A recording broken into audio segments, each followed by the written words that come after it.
Hey guys, Marcingan here, bringing you another Dragon Ball Z Dokkan battle video, and so it was revealed that the TEQ Full Power Super Saiyan 4 Goku is the global first event, getting an EZA. So, in a way, this is pretty cool. We swapped out a free-to-play farmable LR, which, brings a story event with like 3 stages for a full-on Extreme Z battle. So, for the people who only really care about that sort of thing, this means we'll be getting 30 stones plus, the couple of missions you normally get with an EZA on top of, instead of the free-to-play event to farm an LR, which I think, like I say, was only like 3 stages. So in terms of stones, this is definitely more. Plus, this is coming right at the end of the anniversary, just before the release of Raditz, which everyone should skip anyway, but just before the upcoming worldwide download celebration. So getting an extra 34 or 33, whatever it is, once you've done all the missions, free stones is pretty good. So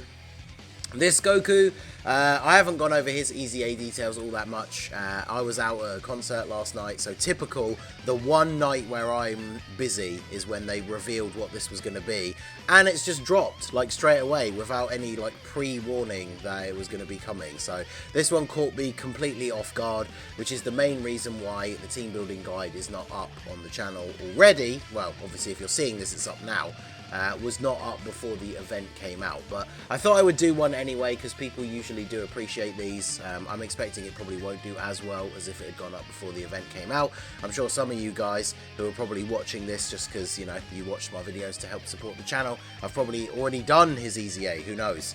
So I'm going to put this video up, and then if you're watching it as soon as it goes up, I'm probably going to go live very shortly after this video goes up to actually do the EZA on stream. So anyway, the weakness category for this event is GT bosses. So obviously this one is a very, very small category. Now, fortunately, if you're somebody who's never pulled LR Super 17, there is a free-to-play option, but I kind of feel like the difficulty level of this one can't be that high overall, because normally when they give you a very limited category to use as the team, it usually indicates that the difficulty is not that high. Whereas obviously one like, the LR Super Saiyan 4s who have power beyond Super Saiyan, so the biggest category in the game, they are expecting you to bring in a lot of crazy super powerful units. Whereas GT bosses, I mean, look at this, is the whole category. Because who cares about SSRs, right? We're just looking at, like, the TURs and above. This is the whole category. And the EZA doesn't seem to have a type weakness. Like, once you get to stage 20, there isn't a particular typing that becomes basically useless to use because they can't do damage. Although on that topic, obviously AGL units you probably want to stay away from because Full Power Super Saiyan 4 Goku is TEQ. So we'll go over the top picks, which, I mean, let's be honest, it's most of the category. Some of them are just not worth using at all, but some are better than others, so we'll go over that. As always with these guides, if there's any units you think I should have talked about more, let me know down below in the comment section. And obviously, to get it out of the way straight away, because this is a pure Saiyan EZA, people will always bring this up. You can bring TEQ Caulifla on the team, even if she's not getting the leader skill, because then she'll have a 100% chance to dodge. So you can just put her in the slot wherever the most attacks are, and basically guarantee that you're not going to take any damage. And ideally, he's going to super attack in that slot, but let's go ahead and jump straight in. So if you do find the guide helpful at all, hit that like button, subscribe to the channel if you are new. And let's start off with our boy LR Super 17. So as much as I love Super 17, this guy, bit strangely designed. Very weird that he's the GT bosses category leader, and then his passive basically requires him to have androids and target Goku allies attacking in the same turn in order for him to get his full potential. And he doesn't have big bad bosses, which a lot of the GT bosses units do. So all in all, this unit was just very oddly designed, but he is the GT bosses lead with the highest leader skill for just GT bosses in general. So as we often talk about with some of these EZAs, you can use other units and you can build teams that are technically a different category but fall within the category for the EZA by using a different leader skill. But it's always nice to be able to use the actual category one, because then that allows you full range of any units that are on that category to bring. So Super 17 does have the highest lead for the GT bosses. He does have the active skill as well, Once he's received 7 or more attacks, it does ultimate damage, basically just like a free damage active skill. That can be useful for finishing off the enemy. It depends how many attacks you're going to be able to take, because EZAs are not normally very long, so he's got to take 7 hits. You know, he's a decent tank, but he has to get hit to then activate damage reduction in the next turn, which is a very weird design for a unit that's kind of supposed to be defensive. So all in all, this unit, definitely not the best, but has the best GT bosses leader skill if you want to build the team as varied as possible. So then, as I said at the start, there is a free-to-play option. Obviously, the the Legion of Shadow Dragons card from the Battlefield Memories shop has a GT bosses lead of 3 key and 130 to stats. So it's only slightly lower than Super 17. And obviously, they are INT as well, so they do have type advantage. They support GT bosses allies as well, so 3 key attack and defense 30% to all GT bosses on rotation. They are a Shadow Dragon unit, so they link up super well with all the other Shadow Dragons. They have an active skill that basically just gives them a ton of key. You can't debuff the enemies in EZAs anyway, but you can't use it until turn 7, so you're probably never going to see this in an Extreme Z battle anyway. But these guys are like a must bring on the team, right? Even if you're not bringing them as the leader, because they have type advantage and they're providing support, and they're going to link up well with a bunch of units that you probably are going to bring. So speaking of, we have the TEQ Sin Shenron that released on the LR Super Saiyan 4's banner. Hopefully you did pull at least 1 copy of this guy while you were summoning for the Super Saiyan 4's. He's very, very good. Raises attack and defense on Super. He creates his own rainbow orbs, and then as long as you pick up 7 orbs, he gets a ton of extra attack and defense. He has a chance to perform a crit and a chance to perform an additional super. So if you get those 7 orbs, you can see like triple super, triple crit turns from this Sin. And because he is again a Shadow Dragon, like you link him up with those other Shadow Dragon units, maybe with support from the LR Shadow Dragons, and this guy hits like some pretty crazy numbers and is able to, like I say, crit and additional. So this guy's very, very good. He also has a GT bosses lead of 130%. So if you don't have any other choice, obviously he's actually still a pretty decent leader. And, you know, again, probably like a must-bring unit on the team if you do have him. Because units that require orbs but don't create their own kind of are always annoying. But this guy does create rainbow orbs, which helps to connect up the field. So it makes it a lot easier to get his orb requirement, even though it is 7 to get his full suite of abilities. So next up we have a unit that there's probably the easiest way to do this EZA, I would say, is probably if you have physical Omega Shenron and you have him EZA'd, because he has the Shadow Dragon Saga lead of 170.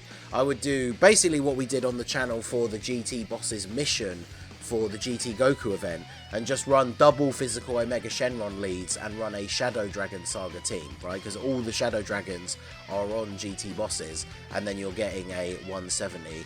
Also, if you can build the team that way, because you are limited, of course, to the Shadow Dragons units, but even if you don't have Omega Shenron, you could run the LR Shadow Dragons as the lead with their 130 GT bosses lead, build the team as full Shadow Dragons, and then bring a physical Omega friend.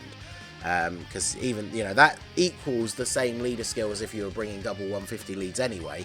So this guy very good, raises defense on his super, can get off a bunch of supers. Obviously he's not as good in slot 1, but he does have pretty decent stats. He is building up his attack and defense with each attack performed as well, so once he is built up, his stats are pretty decent. You can't attack lower the enemy in EZAs though, unfortunately. But this guy could just be a very solid unit. So I do think, like I say, the best way to do this is just to run a full Shadow Dragons team.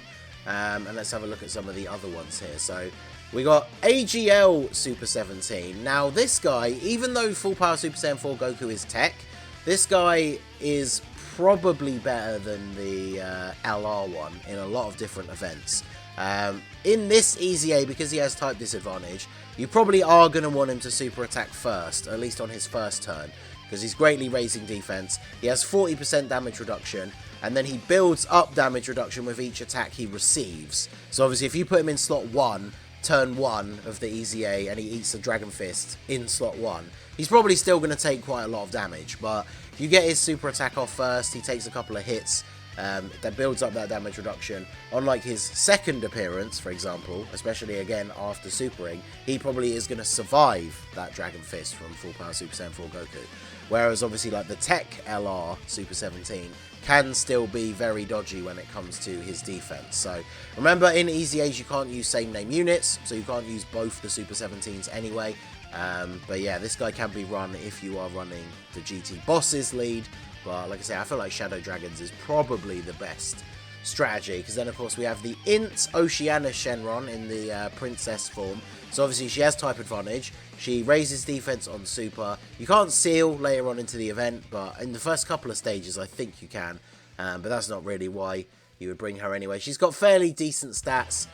She launches an additional attack when the enemy is in attack down or defense down, which obviously is caused by the status effects of like some of the Omegas. Although again, in Easy A's, even defense down, you can't do like a certain way into the event. But just the fact that she has type advantage and fits nicely on the team, is a GT boss. Like, she's probably a must bring on the team, even if she's not one of the better units out of the selection. And of course, she is a Shadow Dragon for running the Omega lead strategy. So next up we have Meta Rildo. So this guy, it's a shame they didn't give him a GT Bosses lead when he awakened, but he is a GT Bosses support unit, 2 key and 40% defense to all GT Bosses allies, so he can be very good. He has a chance to stun when there's a... he's effective against all types and has a chance to stun when there's a GT Heroes enemy. So obviously we can't stun, but the fact that he'll be effective against all types means he'll be able to do a little bit of extra damage to the Super Saiyan 4 Goku as well, which is pretty good. He also recovers HP at the end of the turn if he received an attack, which is always good for Easy A's because you can't use items. So this guy, if you are running the general GT Bosses lead, this guy's probably like a must-run floating third slot support unit, so definitely worth considering bringing this guy.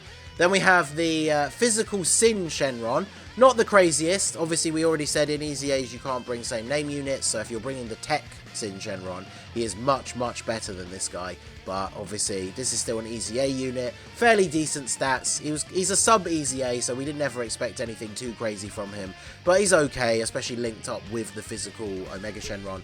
So if you don't have the TEQ one, you can definitely bring this guy, because you're running a full like GT Bosses team. He has a pretty decent crit chance as well, so pretty decent. He gets a guaranteed crit with 7 orbs as well, but he doesn't create his own, so can be a little bit harder to get that. So the TEQ one, definitely better than this guy. Next up we have the 2 random honourable mentions here, the GT Frieza and GT Cell.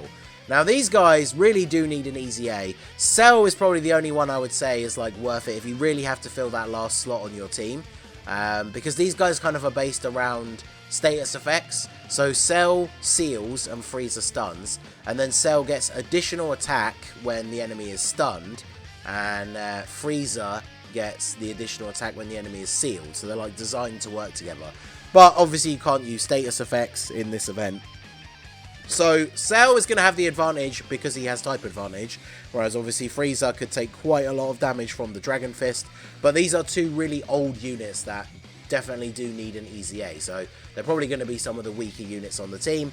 But obviously GT Bosses is kind of a weird category, so I know for maybe for newer players or people who are free to play, don't play that often, you know, you might have these guys but not some of the newer Shadow Dragons, and then obviously they can fit on the team if you need them. So if we look back to GT Bosses, we obviously don't have this Easy A for Rildo on Global yet. Baby, just because of the type disadvantage, I wouldn't bring him. I didn't really mention any AGL units other than Super 17 because of that fact. We could have talked about TEQ Nova Shenron, because the physical one, the Easy A does have damage reduction against super types, because obviously it's designed for GT Bosses. So physical Nova Shenron is completely pointless to bring. He only supports super class Shadow Dragon allies anyway, or Shadow Dragon Saga, which of course we're not going to have any of on the team. And he's a super class, so he's barely going to do any damage, so he's completely pointless to bring. But the TEQ one, he's a support unit, he's got an Easy A, so he's like reasonably solid, got fairly decent stats, and obviously if you want to run the full Shadow Dragon Saga team, then you're probably going to have to bring him along anyway.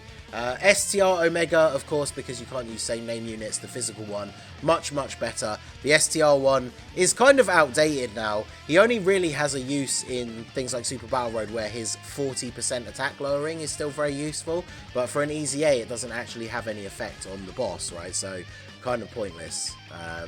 So this one is interesting, right? Because obviously this is released on global first.